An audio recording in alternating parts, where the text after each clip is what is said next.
The alarm clock hadn't even gone off yet when James felt his wife stirring beside him.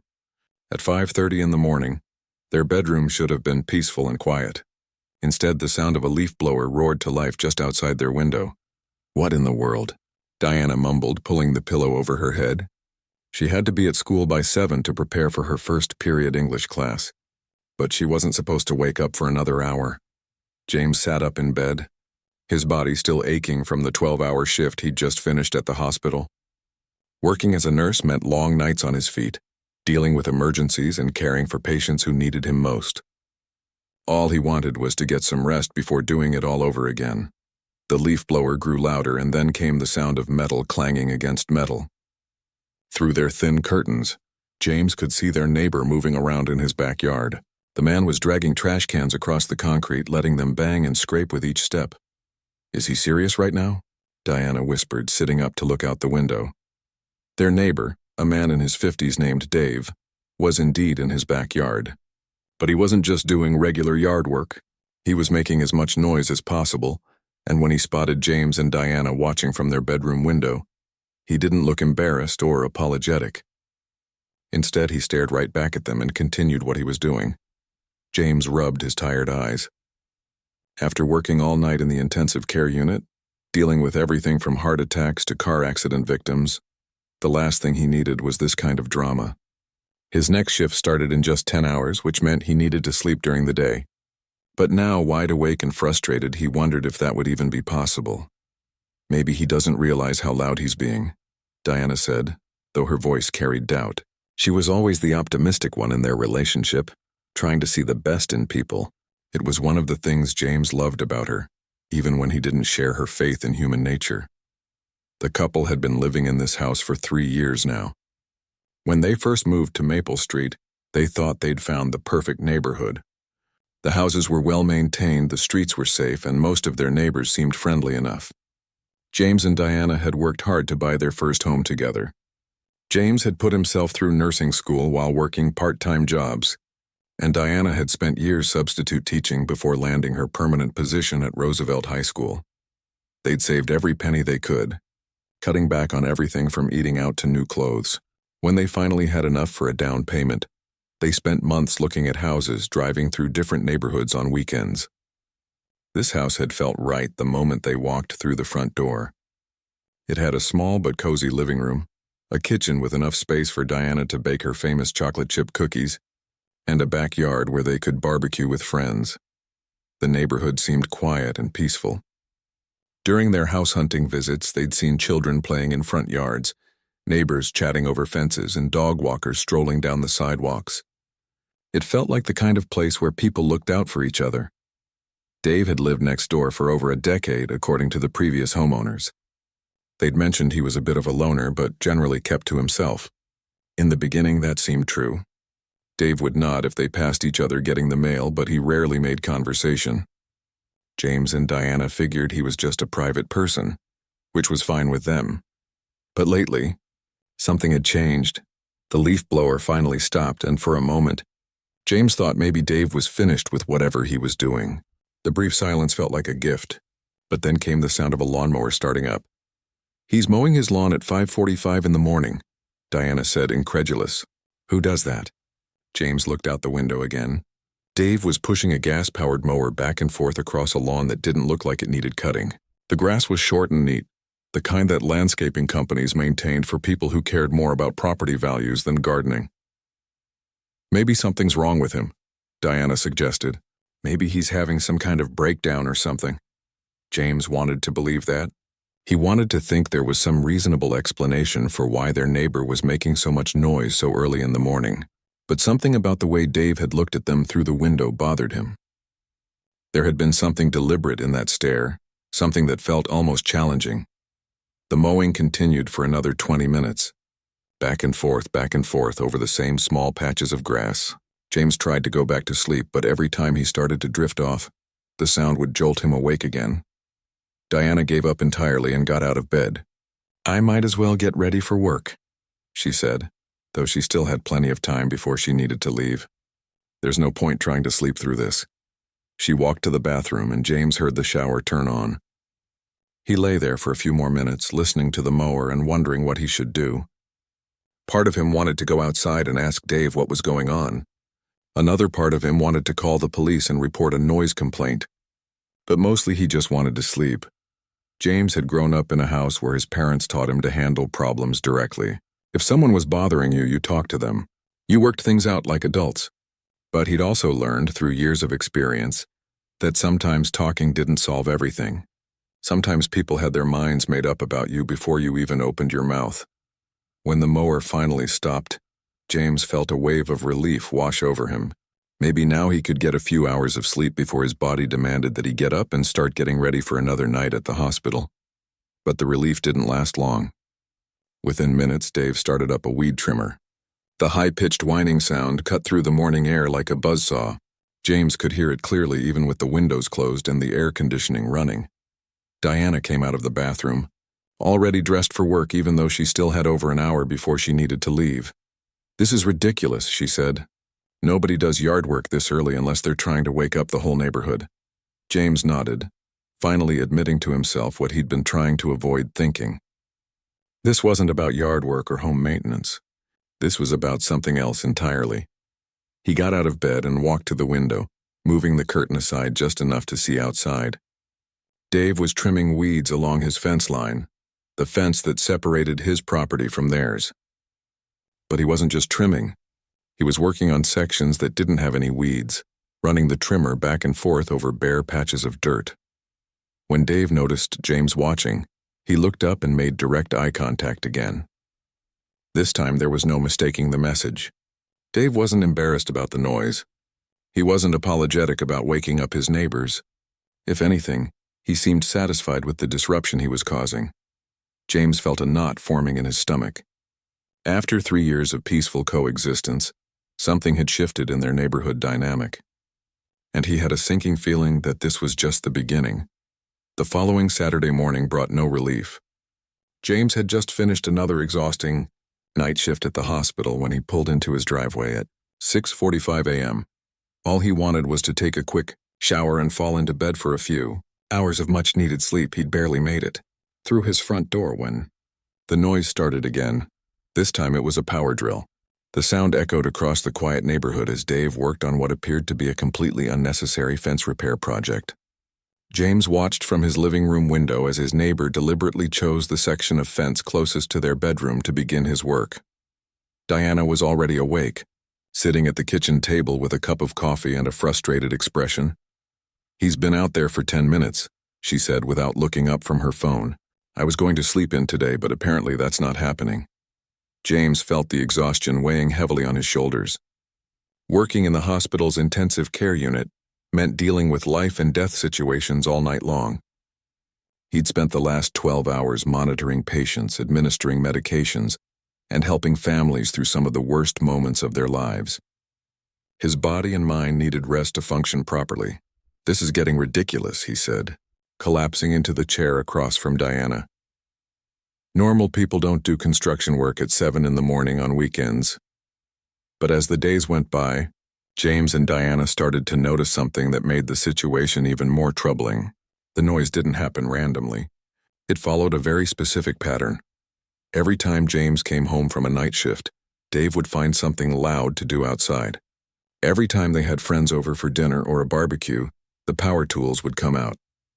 When Diana's sister visited with her 2 young children, Dave spent the entire afternoon running a chainsaw in his backyard, cutting up tree branches that had been sitting there for months. "It's like he's watching us," Diana said one evening as they sat on their back porch, speaking in low voices so Dave wouldn't overhear. "Have you noticed that he never makes noise when we're not around?" James had noticed. He'd also noticed something else that made him uncomfortable. When Dave interacted with their other neighbors, his entire demeanor changed. James had seen him chatting pleasantly with Mrs. Rodriguez from across the street, helping her carry groceries from her car. He'd watched Dave wave and smile at the Johnson family when they walked their dog past his house. But whenever Dave saw James or Diana, his expression would harden. The friendly neighbor act disappeared completely. The breaking point came on a Tuesday evening when Diana's colleagues from school came over for their monthly book club meeting. The women had been gathering at different houses for over 2 years. discussing novels and sharing stories about their students. It was one of Diana's favorite traditions, a chance to unwind with friends who understood the challenges of teaching. The ladies had just settled into the living room with their copies of the month's selection when the noise started. Dave fired up what sounded like an industrial-grade leaf blower and began working in his backyard, right outside the window where the book club was meeting. "What is that?" asked Linda, one of Diana's fellow teachers, raising her voice to be heard over the roar. "Our neighbor," Diana said, embarrassment coloring her cheeks. "He's been doing yard work at strange hours lately." But this wasn't just yard work. Through the window, they could see Dave moving the leaf blower back and forth over the same small area, over and over again. There weren't even any leaves on the ground. He was just making noise. When one of the women suggested they move to the kitchen to continue their discussion, Dave somehow seemed to sense the change.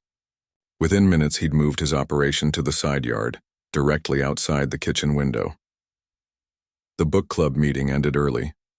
Diana's friends were polite about it, but James could see how uncomfortable the situation had made everyone. After the last car pulled out of their driveway, Diana sat down at the kitchen table and put her head in her hands. "This is so embarrassing," she said. "I can't even have friends over to my own house anymore." James felt anger building in his chest. He was a patient man by nature. Working in healthcare had taught him how to stay calm under pressure and deal with difficult people. But this was different. This felt personal. "I'm going to talk to him," James said, heading toward the back door.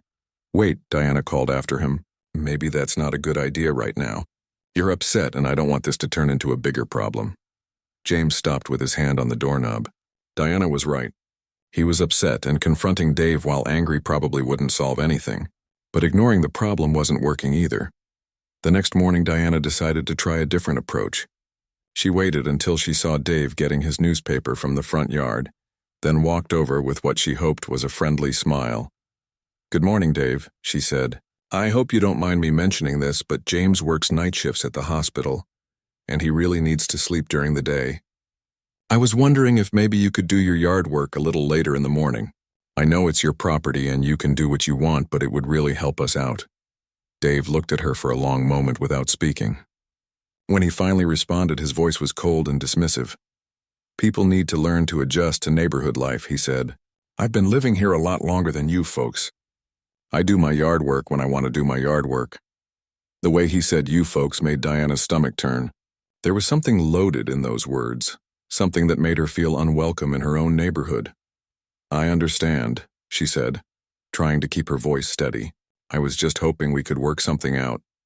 Dave turned and walked back toward his house without another word. That evening, Diana told James about the conversation. She tried to downplay how uncomfortable it had made her feel, but James could see the worry in her eyes. "What did he mean by you folks?" James asked, though he was pretty sure he already knew. "I don't know," Diana said quietly. "Maybe I'm reading too much into it." But they both knew she wasn't. Over the next few weeks, the pattern became even more obvious. Dave would be quiet all day when James and Diana were at work. Neighbors who lived across the street later mentioned how peaceful the mornings usually were. But the moment James's car pulled into the driveway after a night shift, the noise would start.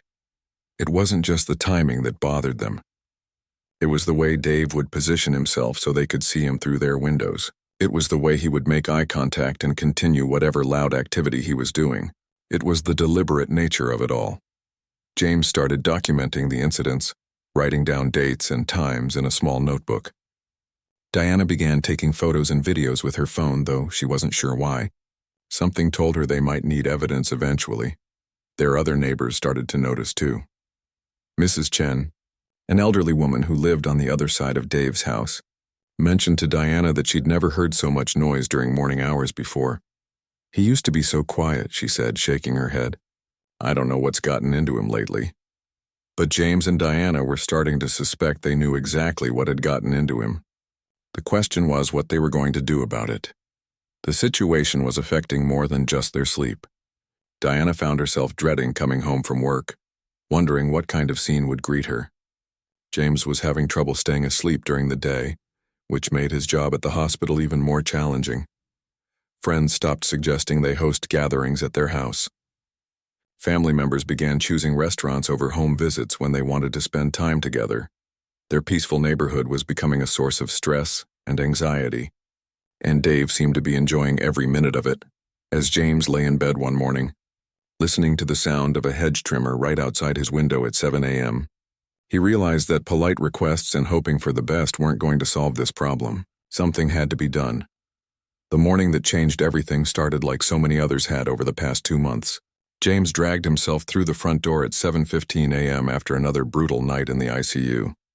3 patients had coded during his shift, and he'd spent hours performing CPR and assisting with emergency procedures. His scrubs were still damp with sweat, and every muscle in his body ached from exhaustion. Diana was already up, getting ready for work, and moving quietly around the house so James could get some sleep. She'd learned to have her coffee and breakfast ready before he got home, minimizing any noise that might keep him awake. James had just started to relax when the familiar sound shattered the morning quiet. This time it was a concrete saw, its piercing scream cutting through the air like a fire alarm. Through their bedroom window he could see Dave in his driveway, cutting through what appeared to be perfectly good concrete. "That's it," James said, sitting up in bed. "This has gone way too far." Diana appeared in the doorway, still holding her coffee mug. Her face showed the same mixture of anger and helplessness that had become all too familiar. "What is he even doing out there?" she asked, looking out the window. "That concrete doesn't need to be cut up." James watched as Dave worked, and something clicked into place. Dave wasn't doing home improvement. He wasn't maintaining his property. He was putting on a show, and the show was specifically for them. When Dave noticed James watching from the window, he didn't look away or show any embarrassment. Instead, he turned the saw off for a moment, stared directly at James, and then fired it back up again, working even more aggressively than before. "He's doing this on purpose," James said. "This isn't about yard work or home repairs. This is harassment." Diana sat down on the edge of the bed, her hands shaking slightly as she held her coffee. "What are we supposed to do about it?" "We already tried talking to him." James had been asking himself the same question for weeks. Every option seemed to have potential problems. They could try talking to Dave again, but his response to Diana's polite request had made it clear he wasn't interested in being reasonable. They could complain to their homeowners association, but that process could take months and might not accomplish anything. They could try to ignore it and hope Dave would eventually get bored, but the situation was only getting worse. The one option they hadn't seriously considered was calling the police. Both James and Diana knew that involving law enforcement could be risky. As a black couple dealing with a white neighbor, they were well aware that police calls could sometimes backfire. They'd seen too many news stories about situations where the people calling for help ended up being treated like the problem. But as the concrete saw continued its assault on the morning quiet, James realized they were running out of choices. "We need to call the police," he said. Diana looked at him with worry in her eyes. "Are you sure that's a good idea? What if they don't believe us? What if they think we're the ones causing problems?" James understood her concerns. They were the same ones that had been keeping him awake at night when he should have been sleeping. But he also knew they couldn't continue living like this. "We'll be smart about it," he said. "We'll document everything first. We'll call the non-emergency line, not 911. We'll be calm and factual and have evidence ready." Diana nodded slowly. She pulled out her phone and started recording video through their bedroom window. Dave was still working with the concrete saw, creating clouds of dust and an incredible amount of noise. The timestamp on the video showed 7:32 a.m. on a Tuesday morning. "This is insane," she said, narrating quietly as she filmed. "Normal people don't operate power tools at this hour, especially not concrete saws." James got his notebook where he'd been tracking the incidents. Over the past 6 weeks, he'd documented 23 separate occasions when Dave had made excessive noise during inappropriate hours. The pattern was unmistakable. Every incident happened either when James was trying to sleep after a night shift or when they had guests at their house. "Look at this," he said, showing Diana the notebook. "May 15th, 6:45 a.m. leaf blower during my sleep time. May 18th, 7:30 p.m. chainsaw during Diana's book club. May 22nd, 7 a.m. lawnmower after night shift. May 25th, 6 p.m. power drill during barbecue with friends." Diana studied the list, and James could see the realization dawning on her face. "It's never random," she said. "It's always when it will bother us the most." They spent the next hour gathering evidence. Diana took photos of Dave's property, showing that most of his projects were unnecessary busy work. James pulled up their city's noise ordinance online, noting that power tools and construction equipment weren't supposed to be used before 8 a.m. on weekdays or before 9 a.m. on weekends. They also checked their home security system, which had cameras covering their front and backyards. The footage clearly showed Dave's deliberate timing and the way he would position himself to be as disruptive as possible. "We have everything we need," James said. Photos, videos, documentation, and a clear pattern of harassment. But Diana still looked nervous. What if the police officer doesn't take us seriously? What if Dave tells them we're the problem neighbors? James took her hand. Then we show them the evidence. We stay calm, we stick to the facts, and we let the documentation speak for itself. At 8:45 a.m., after the concrete saw finally stopped, James called the non-emergency police line. The dispatcher was professional and courteous, taking down all the relevant information. "We've been dealing with ongoing noise harassment from our neighbor," James explained. "It's been going on for weeks, always during inappropriate hours, and we have documentation and video evidence." The dispatcher asked a few clarifying questions about the types of noise, the times it occurred, and whether James and Diana felt safe in their home. She assured them that an officer would be dispatched to investigate the complaint. "How long will it take for someone to get here?" James asked. "Probably within the next hour or two," the dispatcher said. "This isn't an emergency situation, but we do take noise complaints seriously, especially when there's a pattern of harassment involved." After hanging up, James and Diana sat in their living room waiting. The house felt strangely quiet now that Dave had stopped his concrete cutting project. Diana made fresh coffee and James tried to eat some breakfast, though his stomach was too nervous to handle much food. "What if this makes things worse?" Diana asked. "What if having the police come just makes Dave angrier?" "It might," James admitted, "but doing nothing definitely isn't working. At least this way, there will be an official record of what's been happening." They reviewed their evidence one more time, making sure they had everything organized and easy to present. James put the notebook, photos, and videos in a folder so he could hand it all over to the responding officer. Diana looked out the front window and saw Dave working in his garden, acting like a normal neighbor doing normal yard work. The transformation was remarkable. Gone was the aggressive power tool operator from earlier that morning. Now he was quietly tending to his flowers with a small hand trowel. "Look at him," she said. "He's putting on the innocent neighbor act now." James joined her at the window. Dave was indeed presenting a completely different image, working peacefully in his garden without making any noise at all. But James had learned not to trust appearances. At 10:20 a.m., a police cruiser pulled up in front of their house. James felt his heart rate increase as he watched the officer get out of the car. This was it. After weeks of harassment and sleepless mornings, they were finally going to get some help. The officer was a middle-aged woman with a professional demeanor. She walked up to their front door and knocked firmly but not aggressively. "Good morning," she said when James answered the door. "I'm Officer Martinez.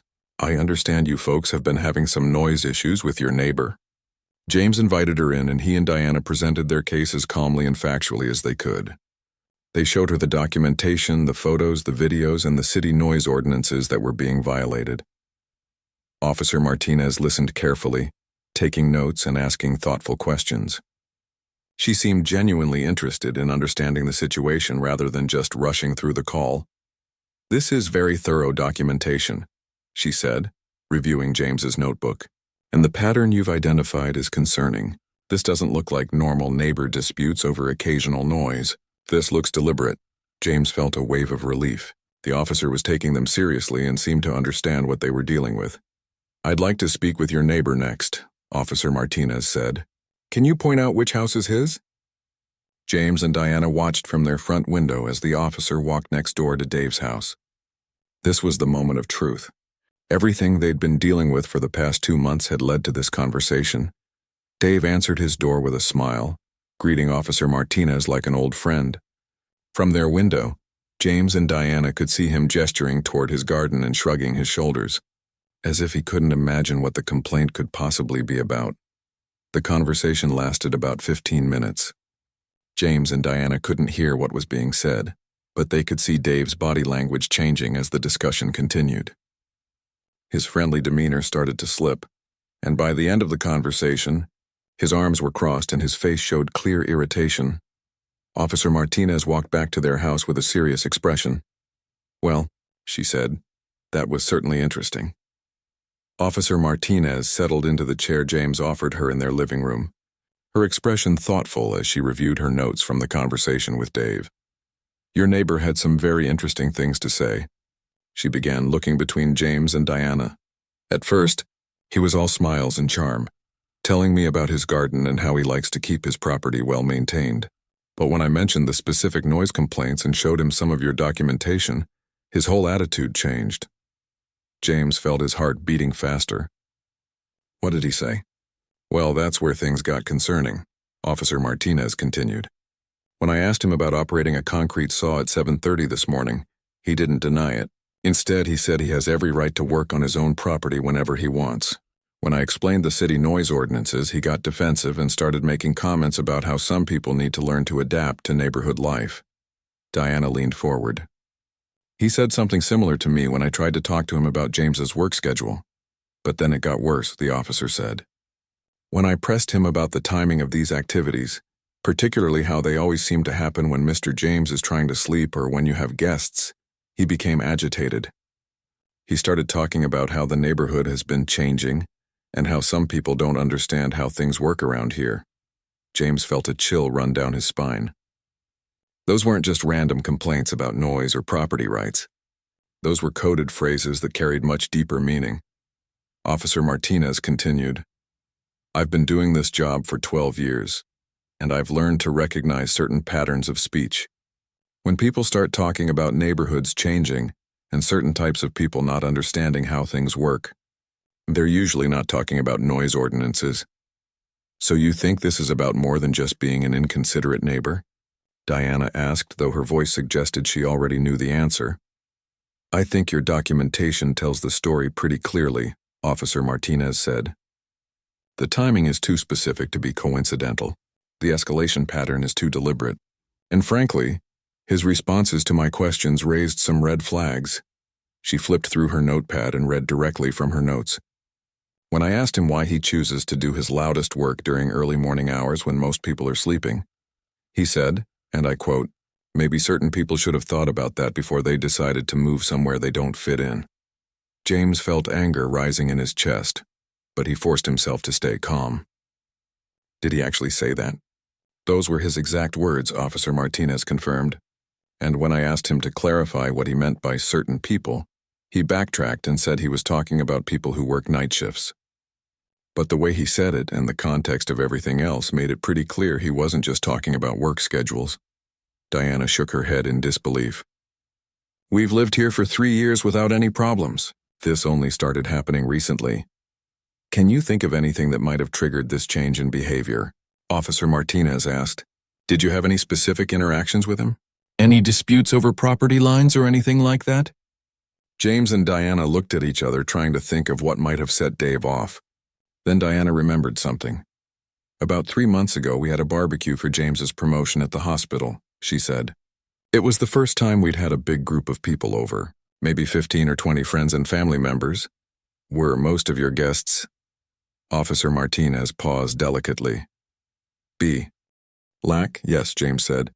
"Most of our friends and family are black. Diana's sister and her kids were there, my parents, people from work, friends from church." Officer Martinez nodded. "And that was around the time the noise issues started?" "Now that I think about it, yes," Diana said. "The first incident with the leaf blower happened maybe a week after that party." Officer Martinez made notes in her pad.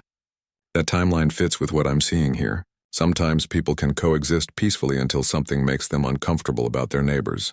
A gathering that makes the demographic reality of the neighborhood visible can be a trigger for some people." James felt frustrated and exhausted. "So what can we do about it? Are there any legal options here?" "There are several things we can pursue," Officer Martinez said. "First, I'm going to cite him for the noise ordinance violations. The concrete saw at 7:30 a.m. is a clear violation, and your documentation shows a pattern of multiple violations." She pulled out her citation book and began writing. "Second, I'm documenting this as a potential harassment case. The pattern of behavior you've shown me, combined with his responses today, suggests this goes beyond simple noise complaints. What does that mean exactly? Diana asked.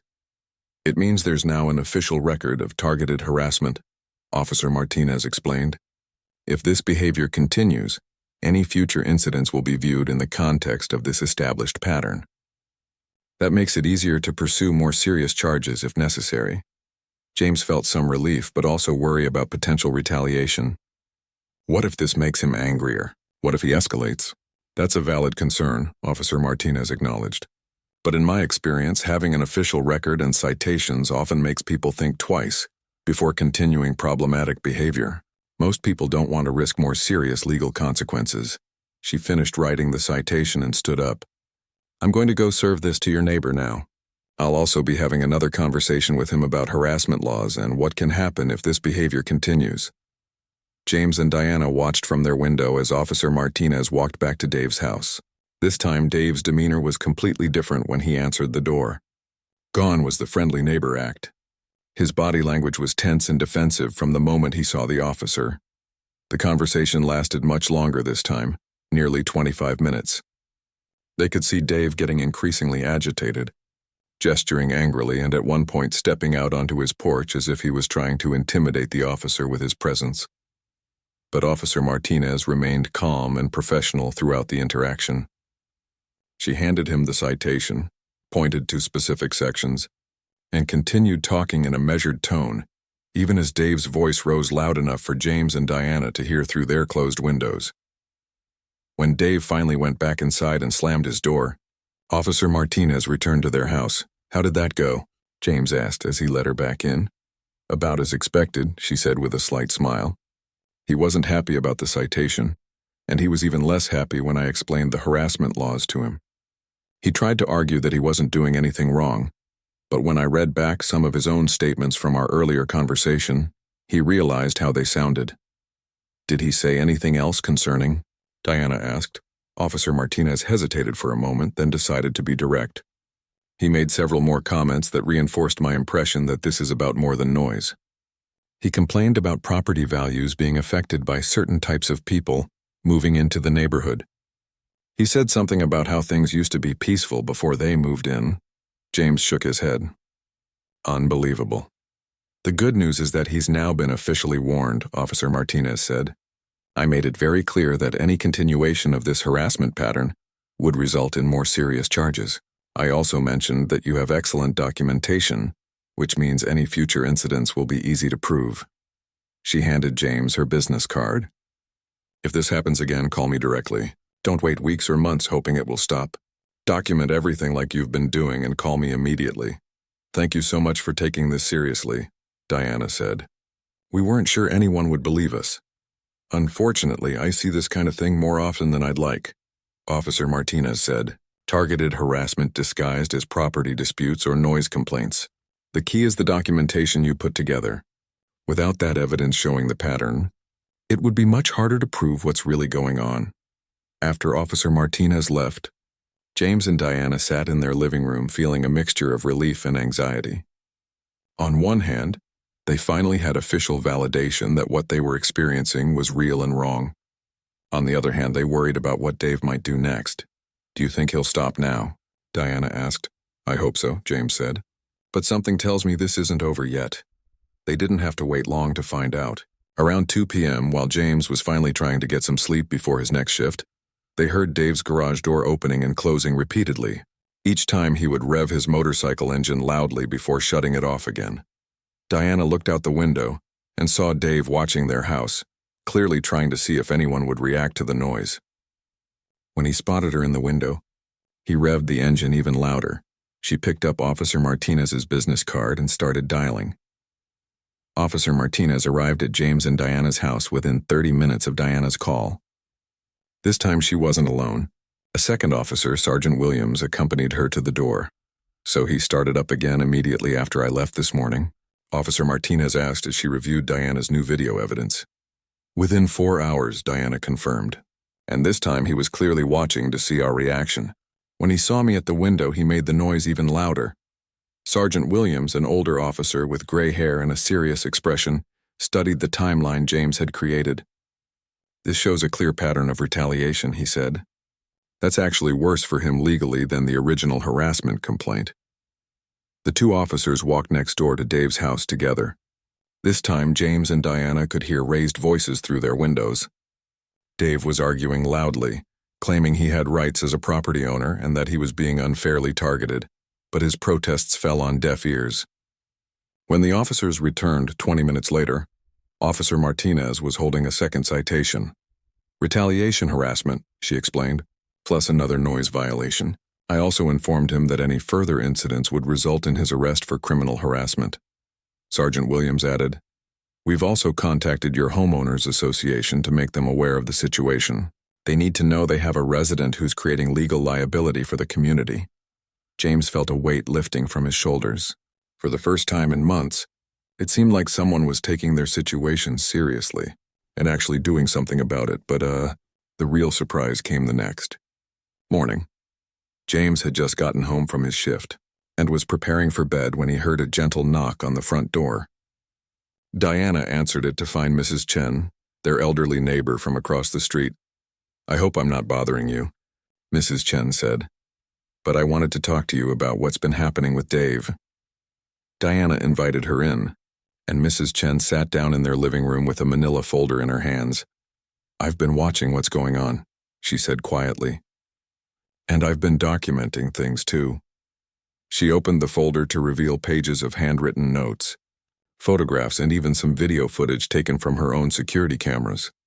"I'm retired, so I'm home most of the day," Mrs. Chen explained. "I've seen Dave's behavior and I know it's not normal. Normal neighbors don't operate power tools at dawn. Normal neighbors don't time their noise-making to coincide with when other people are trying to sleep." James looked through her documentation, amazed at how thorough it was. Mrs. Chen had been tracking Dave's activities for weeks, noting not just when he made noise, but also when he didn't. "Look at this," she said, pointing to a chart she'd created. "On days when you're not home, Dave doesn't do any yard work at all. But every single time your car's in the driveway during morning hours, he finds something loud to do outside." Diana felt tears welling up in her eyes. "Why didn't you say anything before?" "I wasn't sure if it was my place," Mrs. Chen admitted. "But when I saw the police here yesterday, I realized this had gone beyond normal neighbor disputes. And frankly, some of the things I've heard Dave say over the fence made me uncomfortable." "What kind of things?" James asked. Mrs. Chen looked uncomfortable but determined to speak up. "He's made comments about property values going down because of certain types moving into the neighborhood. He's complained to other neighbors about your friends and family members who visit. And last week, when your sister brought her children over, I heard him refer to them using language that was completely inappropriate." James felt anger rising again, but also gratitude toward Mrs. Chen for being willing to speak up. "There's something else," Mrs. Chen continued. "I talked to the Hernandez family who used to live in the house on the other side of Dave. They moved away about a year ago, and I always wondered why they left so suddenly. I called Maria Hernandez yesterday." She paused as if gathering courage to continue. "They went through the same thing you're going through. Dave harassed them for months with noise, complaints to the HOA about their parties when they had family gatherings, and constant intimidation. They finally gave up and moved rather than keep fighting." Diana gasped. "He's done this before?" "And gotten away with it," Mrs. Chen confirmed. "But not this time. I've already contacted 3 other neighbors who witnessed various incidents. We're all willing to provide statements to support your case."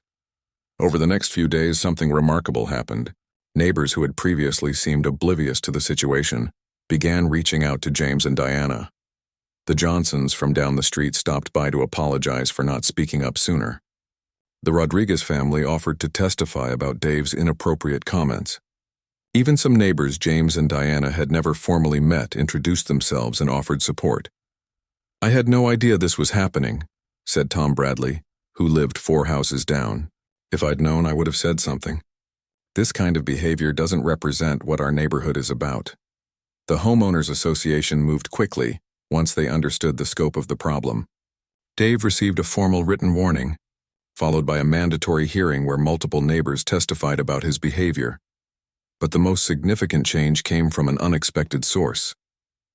A week after the police intervention, James was working in his front yard when a "for sale" sign appeared in Dave's front lawn. Diana came out to see what James was staring at. "Is he really moving?" she asked, hardly daring to believe it. They got their answer that evening when Mrs. Chen knocked on their door again. "I thought you'd want to know," she said with a slight smile. "Dave came by my house this afternoon to tell me he's selling. Apparently the combination of police citations, HOA violations, and knowing that multiple neighbors were documenting his behavior made him decide it was time to find a new place to live." James felt a complex mix of emotions. Relief was the strongest, but also sadness that it had taken so long for the situation to be resolved. "Did he say anything else?" Diana asked. "He tried to justify his behavior one last time," Mrs. Chen said, "but mostly he just seemed angry that his actions had consequences. I don't think he expected the whole neighborhood to turn against him. The house sold quickly. Dave moved out 6 weeks later. And the new owners, a young couple with a toddler, introduced themselves to James and Diana on their first day in the neighborhood. We heard there might have been some issues with the previous owner," the new neighbor, Patricia, said. "We just want you to know that we believe in being good neighbors and treating everyone with respect." Her husband, Carlos, added, "If we ever do anything that bothers you, please just let us know. We want this to be a good place for everyone to live." 3 months later, James was finally able to come home from his night shifts and sleep peacefully. Diana's book club resumed meeting at their house, and they began hosting family gatherings again without worry. The experience had changed them both in important ways. They'd learned that staying silent about harassment doesn't make it go away. They'd discovered that documenting problems and seeking official help could actually work. Most importantly, they'd learned that speaking up against unfair treatment could inspire others to do the same. Mrs. Chen became a close friend, often joining Diana for coffee and sharing stories about the neighborhood's history. Other neighbors who had supported them during the difficult time also became part of their extended community. "You know what I learned from all this?" Diana said one Saturday morning as she and James sat on their back porch enjoying the quiet. "What's that?" James asked. "Sometimes the right thing to do is also the hardest thing to do," she said. "Calling the police on Dave was scary, but it was the right choice. And standing up to harassment helped not just us, but probably future neighbors too." James nodded, thinking about the Hernandez family who had been driven from their home by the same behavior. "I just wish we'd acted sooner." "We acted when we were ready," Diana said, "and we had the support we needed when it mattered most." A year later, their neighborhood had become the peaceful, welcoming community they'd originally thought they were moving into. James got the rest he needed between his demanding hospital shifts. Diana hosted gatherings without fear of retaliation, and when new families moved into the neighborhood, James and Diana made sure to introduce themselves and let them know they had neighbors who would support them if any problems arose.